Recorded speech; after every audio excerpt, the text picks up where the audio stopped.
A gente sempre tem aquela mensagem, ou aquela ideologia de homens maus. E quem eram os fariseus? Os fariseus eram homens que traziam a palavra. Logo depois que Israel sai do exílio da Babilônia, os fariseus foram os homens que começaram a ensinar. Depois do exílio da Babilônia, começa a se estabelecer sinagogas, aonde no sábado eles estudavam a palavra de Deus. No sábado eles transmitiam a palavra de Deus. Mas no decorrer da semana a sinagoga era a escola para as crianças. E aí nesse período se levantou quem? Os fariseus, que eram homens que eles cuidavam da vida do povo de Israel. Se a pessoa estava andando errada, andando por caminhos errados, era eles que cuidavam. Eles cuidavam para que o povo errasse ou não errasse, cumprisse a palavra ou não cumprisse a palavra. Muitas vezes eles estreitavam tanto a palavra que era praticamente impossível cumprir a lei. O exemplo dos 10 mandamentos é o quê?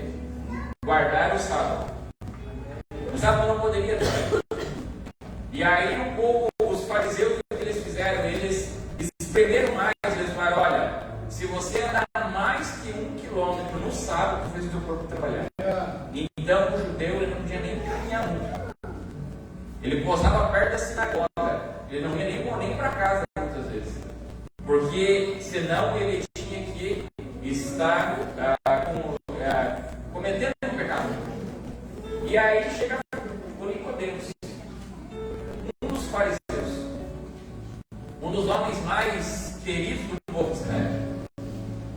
E ele vai encontrar Jesus, e Jesus vai falar para ele a necessidade de nascer de volta, a necessidade de nascer do Espírito, de nascer da água. Mas por que nós devemos nascer? Da água e do Espírito. Quando a gente vai olhar em Romanos 3:23, a Bíblia vai dizer porque todos pecamos. Todos. Por isso nós estamos destituídos da glória de Deus. Por isso há necessidade de nós nascermos de volta. E se nós não nascermos de volta, nós não temos um encontro com Deus. Nós não vamos morar no céu. Eu tenho que nascer de volta. As minhas filhas que são pequenas ali, um dia elas vão ter que nascer de volta. Independente se nasceu e está crescendo num berço diferente, em um momento da vida vai ter que fazer uma escolha e nascer de volta. Mas o que é nascer de volta? Para nós estabelecer o que é nascer de volta, vamos dizer o que não é nascer de volta. Por ser fariseu, todos os fariseus eles eram muito bem vistos, eles eram ricos, eles eram homens influentes na sociedade. Então, ter bem, ser rico, não quer dizer que você nasceu de volta. Se tem um negócio, tem uma empresa, você está sendo próspero lá, não quer dizer que você nasceu de volta. Porque Deus diz que aquele que semeia pouco colhe, mas aquele que semeia bastante, muito vai colher. A Bíblia vai dizer que Deus não se deixa escarnecer, o que o homem plantar, ele vai colher. Se você investe, se você tem o seu valor, se você sabe administrar, você vai ser próspero. Mas não quer dizer que você nasceu de volta. Bom é se você nascer de volta e ser uma pessoa próspera de Deus. Segunda parte, queridos, é conhecer a palavra de Deus. Não significa que você nasceu de volta. Nicodemos, ele vai ter um encontro com Jesus. Ali no versículo 2 ele diz: e ele foi encontrar-se com Jesus de noite e disse: Rabi, sabemos que tu és mestre, vindo da parte de Deus. Então ele sabia que Jesus era da parte de Deus. E você anda aí fora, você fala: quem é Jesus? Pergunte para qualquer um. E muitos vão dizer: é o Filho de Deus. Os outros vão dizer: é o Filho da Maria, é o Filho de José. Muitos vão dizer, queridos, que Jesus foi, o que Jesus fez. Mas tem uma diferença em saber quem é Jesus e viver com Jesus. Tem uma grande diferença, queridos, de falar de Jesus e falar sobre Jesus. Falar de Jesus é muito superficial. Qualquer um que lê qualquer artigo do Wikipédia pode dizer quem era Jesus. Vai dizer, Jesus nasceu em Belém, depois foi para o Egito, depois voltou para Israel. Aos 30 anos começou seu ministério, aos 33 morreu. E aí ressuscitou e pronto. Mas quando você fala sobre Jesus, requer intimidade, requer relacionamento. Se tu vai conversar com alguém que fala, que conhece, que vai falar sobre Jesus, ele vai dizer, ele é o Salvador da minha alma. Ele é aquele que quando eu dobro o joelho, ele me alcança. Ele é aquele que com o seu sacrifício na cruz perdoou os meus pecados. É aquele que me dá paz. É aquele que me corrige porque me ama. É aquele que foi preparar um céu para mim. E um dia eu estarei com ele. Quando, querido, não adianta apenas nós saber sobre Jesus, falar de Jesus, mas temos que falar sobre Jesus. Você está falando sobre Jesus? Qual é o período que você está tirando de oração? O período que você está tirando de reflexão na palavra de Deus? Querido, eu estou falando palavra, Bíblia, ler. Não estou falando que você ouviu uma pregação lá no YouTube, ou ouviu um monte de hino, não. É sobre Jesus. Jesus puro. Jesus verdadeiro. Nós precisamos nascer de volta. Se nós não nascer de volta, nós não podemos viver numa ilusão, num pensamento que, nossa, me enchi agora da glória de Deus porque você ouviu um hino e chorou. Não tem coisa mais alegre que você ler a palavra de Deus e ver o Espírito Santo falar com você. Então, pastor, a partir de hoje eu não vou fazer isso. Pode fazer. Pode ter uma pregação, pode escutar um hino, mas tenha Jesus em evidência com você. Tenha Jesus, querido. Eu sempre comparo um casamento. Jesus e nós somos um casamento. Quando você olha, vamos dar um exemplo do Marcel. Quando eu olho para o Marcel, a primeira pessoa que vem na minha cabeça é a irmã Graça. Se o Marcel não vem no culto com a irmã Graça, eu já pergunto, o que aconteceu com a Graça? Se a Graça vem no culto sem o Marcel, eu já pergunto, o que aconteceu com o Marcel? Porque a identidade dos dois são uma. Hoje o Marcel é o Marcel da Graça e a Graça é a do Marcel. E nós temos que ser assim, quando uma pessoa olha para você e diz, Jesus sabe. Se essa pessoa falar, é profecia. Se essa pessoa não toca nele, porque é ungido. Porque o relacionamento nos identifica com Cristo. Quando você chega num lugar, como é que estão recebendo você? Você está identificando aquele lugar ou é aquele ambiente que vai mudar a tua personalidade? E é isso que está acontecendo aqui nesse momento. O Nicodemos, ele conhece quem é Jesus. Ele até fala que Jesus faz milagres. Ele até reconhece que Jesus é da parte de Deus, mas ele não tem intimidade com Jesus. É por isso que lá no texto Apocalipse vai dizer que muitos vão chegar perante ao Senhor e vão dizer, Senhor, Senhor, nós profetizamos, nós pregamos, nós quebramos tudo em teu nome e agora? Jesus assim, apartado de mim, porque não teve intimidade e relacionamento. Nicodemos, ele conhece Jesus no falar, mas ele não conhece Jesus no agir. Ele conheceu que Jesus fez milagre lá, que Jesus trabalhou ali, que Jesus pode fazer aqui, pode fazer lá. Mas o que Jesus está fazendo na nossa vida? Por isso que Jesus falou, é necessário nascer de volta. Então conhecer, nascer da água do Espírito. E o Nicodemos, ele faz essa pergunta, e essa pergunta é interessante. Posso eu voltar para o ventre da minha mãe? Posso eu, para você entender que as coisas terrenas, somente é o homem terreno entende, mas as coisas do céu, somente aquele que é do céu. Porque quando você vai falar para alguém que as coisas são, que é um terreno, você vai dizer, eu vou comprar um carro, ele vai dizer, não pode pagar, nem pouco. Economia está, ó. Vou construir uma casa, não faz isso. Vou casar, não, nem um homem presta, nem uma mulher presta. Agora, quando é um homem do céu, uma mulher do céu, eu vou comprar uma casa. Compra que Deus vai te abençoar lá e lá você vai fazer um lar. Como Deus vai te prosperar, que Deus vai trabalhar. Ore antes, mas Deus vai te abençoar. Eu vou fazer uma faculdade, vai lá, que aonde você estiver, Deus vai estar contigo, porque Deus não te chamou para ter que efeito manado, Deus te chamou para você ser referência. É difícil conversar com gente terrena, porque quando a gente está conversando com pessoas, quando a gente é espiritual, a gente olha lá na frente e vê Jesus trabalhando. Muitas vezes, estou conversando com esse guri aí, essa pessoa não vale nem a pena, um drogado, um jogado, um esquecido, abandonado pelo pai, pela mãe, ninguém confia nele.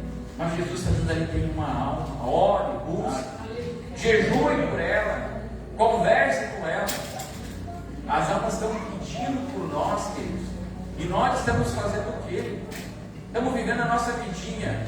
Se o céu nasceu nublado, não vou falar com o de Deus. Jesus chega e volta a falar que você toma chupetinho para você, com açúcar para ficar melhor. E nós estamos olhando muito para o nosso, nós temos que olhar para Deus. E aí Nicodemos chega, querido, que ele tem um encontro com Jesus, versículo 2. E ele, de certa forma, ele estava envergonhado. Porque a Bíblia vai dizer que ele vai encontrar de noite. E quando a gente fala noite na Bíblia, é um momento em que não há trabalho. A Bíblia vai dizer o que? Trabalhar de dia, porque de noite é que vem a noite. De noite no lugar era um momento que não se faz nada. Não tinha luz, você não tinha referência. A noite significa, levando para o outro lado, é trevas. Você sabia que noite, que escuridão não existe? Segundo a ciência, a noite é a ausência de luz. Querido, só vai ter trevas aonde você está se você não deixar a luz de Jesus brilhar em você. Só vai, querido, pode ter uma escuridão imensa. Quando você vai para o interior, né, Marcelo? Você olha assim, uma escuridão imensa. Mas se tem uma casa no meio do nada, lá tem luz, você vai dizer, lá tem vida. Ele vai encontrar Jesus de noite. Quem sabe mostrando uma vergonha, e é isso, querido, que muitas vezes aconteceu na nossa vida. Quem conheceu Jesus, ou quem aceitou Jesus de boa, diz, hoje eu vou mudar minha vida. Hoje eu estou bem, nada está mal. Hoje, para fechar o dia, eu vou aceitar Jesus. Sabe, aquele dia que todas as contas tudo paga, não tem problema na família, ninguém morreu, ninguém doente. É difícil, né? Geralmente a gente conhece Jesus, quem sabe às vezes os piores momentos. A gente conhece Jesus quando nada dá certo. A gente vai aceitar Jesus quando há doença, quando há problema financeiro, quando há separação da família, quando há crises, quando há coisas, angústias. E alguém falou de Jesus para nós, e aí nós vamos conhecer Jesus de noite, quando é noite a nossa vida. Só que mesmo de noite, Jesus vem trazer luz para nós. Nós conhecemos Jesus à noite, mas Ele mostra o dia para nós. Você pode estar passando o maior, o pior momento da tua vida, porque nós vivemos de lutas. Esse dia eu ouvi uma pessoa falar e eu admirei o que essa pessoa falou. Estavam falando sobre deserto. E umas pessoas estavam na conversa e diziam, eu não quero ser de deserto, eu quero ir no deserto. E uma pessoa falou assim, eu não questiono Deus quando Deus me coloca no deserto. Porque é no deserto que eu aprendo as lições que se eu estivesse no paraíso, se eu estivesse no ar, se eu estivesse na bênção, eu não ia aprender. Deus muitas vezes te leva, querido, para o deserto, para a escuridão, para você voltar a valorizar a luz. Você fala, eu estou todo mal, está tudo ruim lá em casa, está tudo difícil, gente. A gente não tem nenhuma família para construir, para reconstruir. Lá em casa, muitas vezes parece ser um inferno. Querido, a gente não tem nem em casa para voltar. Você fala assim, mas eu estou com uma doença muito grave, meu Deus. Louve a Deus, porque você ainda tem chance de cura. Se tu orar a Deus, Deus pode curar. Porque teve pessoas que dormiram ontem, não acordaram. Teve pessoas que estão no último momento, no último segundo do fôlego de vida, e não não conseguiram pedir perdão e muitas vezes nós queremos ficar bicudo com os irmãos. Bicudo com a esposa, bicudo com o esposo. Agora a Bíblia vai dizer: não deixe a ira, não deixe o sol se pôr sobre a tua ira. Resolva, finalize o dia. Olha, Deus, Senhor, trabalha na minha vida aí, Jesus, eu quero liberar perdão. E aí a luz vai brilhar em você. E aí ele vai dizer, queridos, que há necessidade de nascer de volta, que necessidade de nascer de novo. Versículo 3. Ele pergunta, imagina a conversa com Jesus. O homem vem dando de uma certa forma um elogio, dizendo: nós sabemos que você é Davi, que você vem da parte de Deus, porque ninguém faz o sinal que tu faz se não for, se Deus não for com ele. E Jesus parece que muda a conversa, dá um 180 graus e diz: olha, na verdade eu digo que ninguém pode ver o reino de Deus se não nascer de novo. Parece que o homem estava falando numa história de Jesus, já vai falar de outra, sabe por quê? Porque Jesus tem pressa para fazer na tua vida. Sabe que nós estamos atrasando muitas coisas da nossa vida, somos nós. Jesus já decretou no céu, querido, você não toma posse porque você está fechado num mundinho pequenininho. Jesus já quer ensinar, o Nicodemos quer fazer amizade. Jesus, ele quer o que? Relacionamento. Nicodemos quer bater nas costas de Jesus e diz: olha, eu reconheço que você é. Quem sabe ali na frente, a hora de você assumir, se você assumir o reino de Israel, porque o povo diz que você é rei, lembra de mim. Era mais ou menos essa a intenção de Nicodemos. E Jesus, ele já vem falando: olha, se você não nascer de volta, você não vai ter isso. E aquilo dá uma confusão na cabeça de Nicodemos, porque muitas vezes dá uma confusão na nossa cabeça, porque nós achamos que por nós fazer, nós estamos tudo certinho. Não, eu dizimo, não, eu vou na igreja, não, eu faço campanha, não, eu estou lá se precisar. E que isso não é o faço, é simplesmente o fazer, é o amar o que fazer, é se dedicar a fazer para Deus. O resultado de quem faz por fazer e quem ama por Deus é o mesmo, faz lá no final. Mas a diferença é o galardão do céu. Porque quando nós fazemos para Deus, aquilo cresce, aquilo se espalha. Quando nós fazemos para admiração própria, para dizer que nós fizemos, para. Foi feito? Parou. É aqueles irmãos que muitas vezes que saudosistas falam: naquela época nós fazíamos isso, naquela época nós fazíamos aquilo. O que fazer? No reino do céu, eu não tenho uma aposentadoria. O próprio Paulo vai dizer: viver para mim é Cristo. Então quer dizer, nasceu até morrer é Cristo. Ele vai dizer: morrer é ganho. Então quer dizer que nós vamos ganhar só quando vai chegar o momento em que nossos olhos fecharem. Então no final do ano, o Pedro aqui enfatizou o final do ano, né? O que nós fizemos diferente para Jesus? O que você fez no 2023 melhor que no 2022? E o que você projeta em fazer para Deus no melhor 2024? Quem sabe que já fez até uma lista: comprar isso, comprar aquilo, pagar aquilo, E aonde está Jesus nessa lista? Vinha ao culto? Vim na escola bíblica dominical? Aprender dele? Porque o culto passa muito rápido no nosso culto. 1h30 é muito pouco. Escola bíblica dominical, oração. Tinha agora deu uma encerrada, mas tem evento todos os dias na igreja, todas as noites tem. Se não é de noite, de tarde. E aonde que você se encaixa? Eu não tenho tempo. E aí, quando nós queremos que Jesus atue na nossa vida, nós dobramos o nosso joelho no nosso quarto e queremos que Jesus tenha tempo para nós. Se nós não temos tempo para ele. E aí ele vai dizer: olha, é necessário nascer de novo. E podemos dar uma confusão na cabeça dele. Ele diz: como é que eu velho posso nascer dentro da barriga, voltar para a barriga da minha mãe? Nicodemos, ele tinha mais de 40 anos. Não quer dizer que era velho, mas ele era mais. E ele se disse que era velho, porque o fariseu só poderia se tornar fariseu depois dos 40 anos.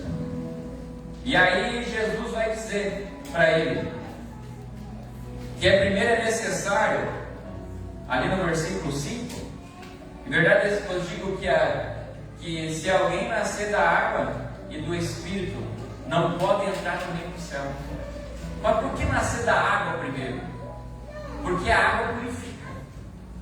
É essa mesma água que Jesus, quando está falando com a samaritana, ele diz: olha, mulher, se tu soubesse quem eu sou, era tu que me pedia água, e você nunca mais teria sede. É aquela mesma água que Ezequiel fala, que nasce debaixo do altar e começa a transbordar e vai inundando por onde ela passa, vai dando flores, vai dando peixe de todas as formas, que ela é capaz de curar o mar morto. Então essas águas, querida, ela é capaz de transformar o indivíduo, é capaz de mudar a história, porque quando você nasce de novo, você muda radicalmente. Você muda o que você fala, porque a Bíblia diz que a boca fala que o coração está cheio. Sabe aquela pessoa que na igreja é glória a Deus, aleluia, e lá fora sabe, nem dá para falar no público, que é um sacrilégio. Você vira uma pessoa mais paciente, porque a benignidade, querido, é um fruto do Espírito.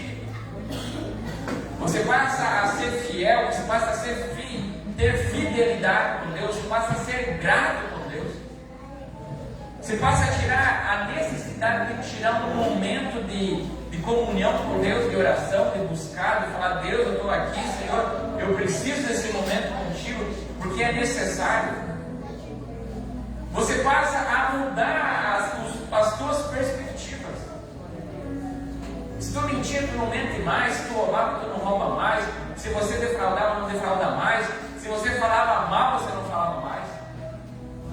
Quem extinguir uma pessoa que está falando mal da outra, diz: vamos orar? Vamos orar agora com essa pessoa? Acaba a conversa, não. Querido, esses são os valores de quem nasce de volta e tem a sua fé em Jesus. Tem pessoas que entram na igreja derrotadas por causa que uma coisa não deu certo. Meu amado, serve um Deus que não é derrotado. Você é uma pessoa chamada cristão. Sabe o que é cristão? É porque